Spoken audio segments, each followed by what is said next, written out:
je suis entrepreneur jardinier paysagiste. Donc j'ai créé mon entreprise en 2013. J'étais tout seul, j'avais pas de salariés. Je fonctionnais un petit peu avec des intérimaires dans les périodes de forte activité. J'ai repris l'entreprise Vaupré Espace Vert en janvier 2015. Étant donné que j'étais seul dans l'entreprise, je n'accédais pas à des chantiers trop intéressants. Du coup, je voulais avoir des employés et ça m'a permis de franchir un palier plus rapidement. Alors pourquoi reprendre une entreprise? Parce que ça présente beaucoup d'avantages par rapport à une création d'entreprise.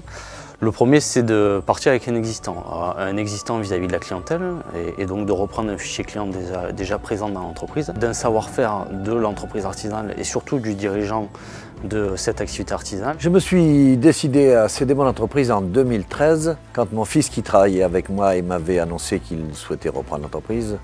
En 2013, a décidé que non, en définitive, il ne reprenait pas parce qu'il ne voulait pas avoir la contrainte de diriger du personnel.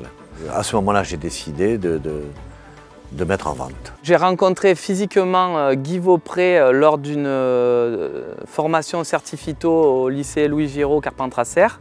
Et à l'issue de cette formation, je vais dire 15 jours, 3 semaines après ça, un coup de fil arrive sur mon téléphone, je réponds, Guy Vaupré, il me dit est-ce que tu serais intéressé pour reprendre mon entreprise? On ne se connaissait pas du tout et quand je me suis décidé à vendre, j'ai pensé à lui. Je me suis dit tiens, il m'a paru sérieux ce garçon. Et en fait, sur un coup de téléphone, j'ai trouvé un repreneur. Les chambres de métier proposent un accompagnement sur la transmission d'entreprise. D'une part avec des réunions de sensibilisation sur cette étape de transmission pour informer les chefs d'entreprise qui souhaitent transmettre leur affaire sur tous les éléments clés et toutes les étapes nécessaires pour mener à bien ce projet de transmission. Et de l'autre côté, nous les informons également sur toutes les incidences fiscales et juridiques que cette opération peut entraîner. Pour céder l'entreprise, je me suis d'abord approché de la Chambre des métiers de Vaucluse pour qu'ils m'aident à chiffrer l'entreprise pour savoir à quel prix je la mettais en vente. Du côté des repreneurs, là aussi des ateliers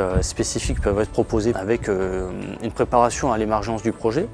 Il va falloir prendre conscience qu'une reprise d'entreprise se doit d'être préparée, de voir avec eux leurs ressources financières, voir si elles correspondent avec l'entreprise qu'ils ont repérée, et de l'autre côté faire tout un montage financier pour essayer de trouver les aides nécessaires pour finaliser le projet de financement. Il a fallu 6 mois entre rendez-vous avec les banquiers et tout parce que ça a été la partie la plus délicate a été le financement en fait, de l'entreprise. M. Guy Vaupré a joué un rôle plus qu'important puisque c'est vraiment lui qui m'a inspiré confiance. Pour rassurer les banquiers, ça a été nécessaire.